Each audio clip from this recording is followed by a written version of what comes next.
Charles Leclerc was supposed to be Ferrari's next world champion, but right now he's looking like Ferrari's next Jean Alesi. Now I think we can all agree that there's something especially heartbreaking watching Charles Leclerc for the last few seasons. After all, he's one of the most gifted drivers of his generation. Pure speed, raw passion, and that emotional connection to Ferrari and the Tifosi is just a spectacle in itself. But despite all this, there are no titles, much fewer wins than expected. However though, none of this seems to be a stain on his character. The lack of consistency and decisiveness at Ferrari has cost Leclerc now many times, but the question is, how much more can he really take? And as I hinted to earlier, this Leclerc Ferrari story is starting to resemble one that I think we've seen before. And I'm telling you, honestly, after this video, go and watch some clips of Jean Alesi at Ferrari and it will make your hair stand up. Because Alesi was electric, he was emotional, and he was beloved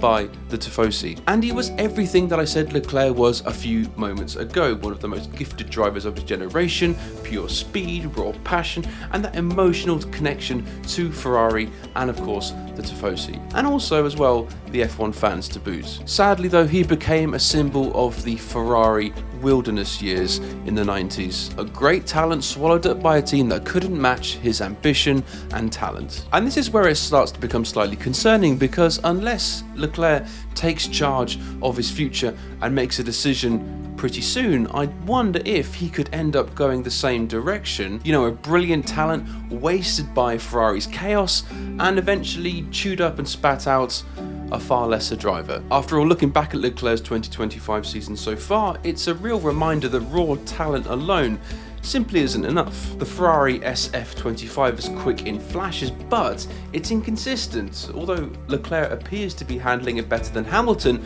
when he does get a little bit ahead, strategy blunders still happen. And when Ferrari does qualify on pole or does finally get close to the front, something always happens. Something always breaks, goes wrong, or gets overthought, and his position gets lost in the process. And you can see it in Charles's face too. The frustration is no longer subtle, the sighs, the shaking head, the radio messages that sound more like someone begging for clarity than competing for wins and podiums. In my opinion anyway, it looks like he's almost doing everything right. He's doing everything he can. He's qualifying near the front, he's extracting performance out of nothing, and he's staying much more composed than he has every right to be. But that Ferrari team around him just can't seem to meet him halfway. And this is where the alarm bells start ringing, because although Ferrari definitely aren't short of resources, they are massively falling behind when it comes to execution. It's always just one step forward and two steps back, and these are exactly the factors that destroyed Jean Alesi's Ferrari career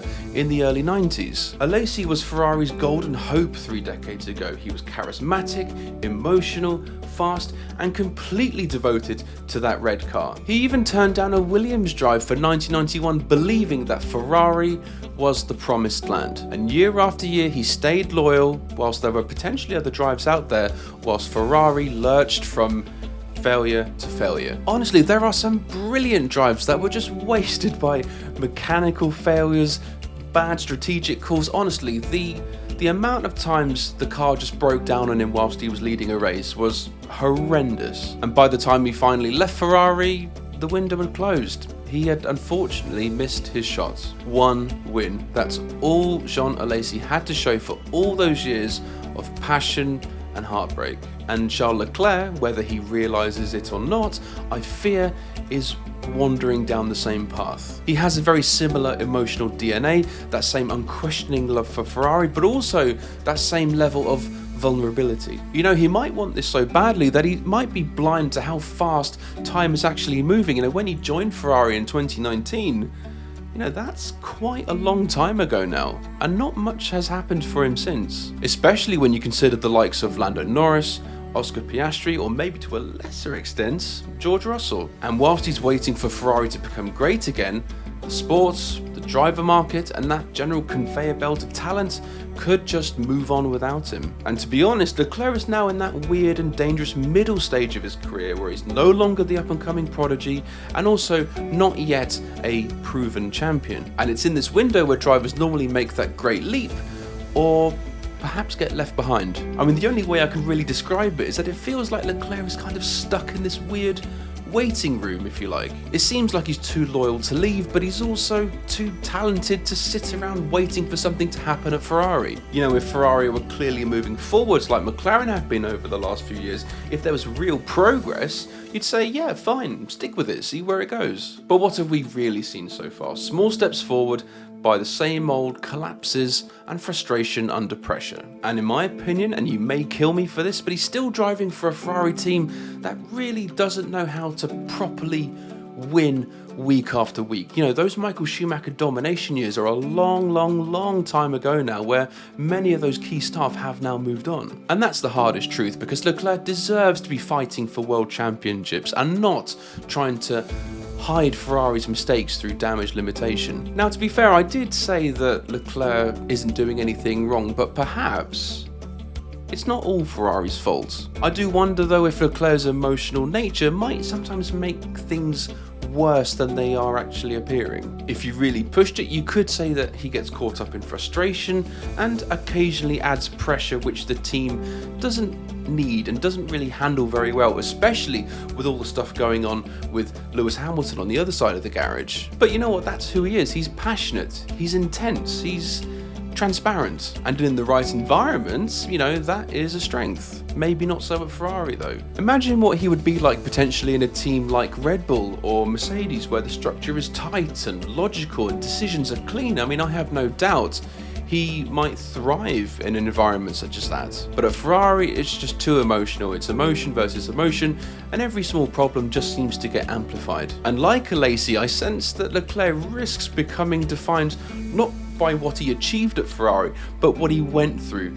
The horror show, the emotion, just the endurance of it all. So the big question now is, what happens next? What happens after 2025? Well, if Ferrari can't deliver a proper title challenge in 2026, especially after all the regulation changes and everything, surely he's got to think of a future elsewhere. And there are possibilities out there, but none of them really appear like simple plug-in and play solutions. Mercedes could be a smart long-term solution if their current momentum continues, though it could take time, plus they would also have to drop either Russell or Antonelli as well. But on the other hand, a post-Christian Horner Red Bull could be interesting. But with Max Verstappen entrenched and the second Red Bull seat something of a curse, the door isn't open there, I suspect, unless something massive happens. Another option is Aston Martin, because they could be a bit of a wild card. After all, they have massive resources, and you've got Fernando Alonso near the end of his career. The team will be hungry for a new leader sooner or later. Or maybe, and stick with me on this one because it's a bit mad, in 2027, join Williams and get the band back together with Carlos Sainz. I think we'd all love to see that. Yeah, I know, a bit crazy, but if you have any better ideas, drop them in the comments below. Anyway, so at least Leclerc has options, but every season he waits, I think this pool shrinks a little bit. But you know what, the thing with F1, timing with a sprinkling of luck is everything. Just look at Jenson Button's World Championship. That came with commitment and timing and just staying loyal to the cause. And on the other side, Fernando Alonso and all of his heartbreaks came from waiting too long for the team to change. And that's what Leclerc is up against now. Well, actually, scratch that. Alonso shot himself in the foot a lot of times, but you know what I mean. Because, you know, Ferrari, with all their backing and resources, surely they'll figure things out and get to the bottom of what's causing this whole mess. You could argue, perhaps, that Ferrari have been in a mess in some shape or form ever since Michael Schumacher left. You know, will Ferrari sort things out whilst Leclerc is still at his peak, or when he's potentially been overtaken by the next wave of talent? And it's a shame because, you know, drivers like Oscar Piastri, Lando Norris, or even younger talents like Antonelli, Behrman, they're coming along fast and teams will want to build around them. And if Leclerc's still clinging to this hopes of maybe next year will be the year, he's potentially going to wind up in the same sort of situation as Alesi. So I really think he's got to decide soon. Does he take his destiny into his own hands, make a deal with another team, or just accept what he's got and try and push through with things at Ferrari? Because you never know, one day when we're looking back at Leclerc's career, the question won't be, was he fast enough? The question could be, did he make the right choices? And that's not a reputation that you really want him to have. And unless something changes soon, that answer could look a lot like Jean Alesi's. So there we go. Guys, thank you so much for watching. Let me know your thoughts in the comments below. Tell me what you think about Leclerc and the Ferrari situation. Should he move elsewhere, or should he stick with what he's got and hope it comes good? Leave a comment below, hit the subscribe button if you enjoyed, and why not give it a like as well? It's very much appreciated. So guys, cheers for watching. I'm Paul, and I'll see you later. Cheers.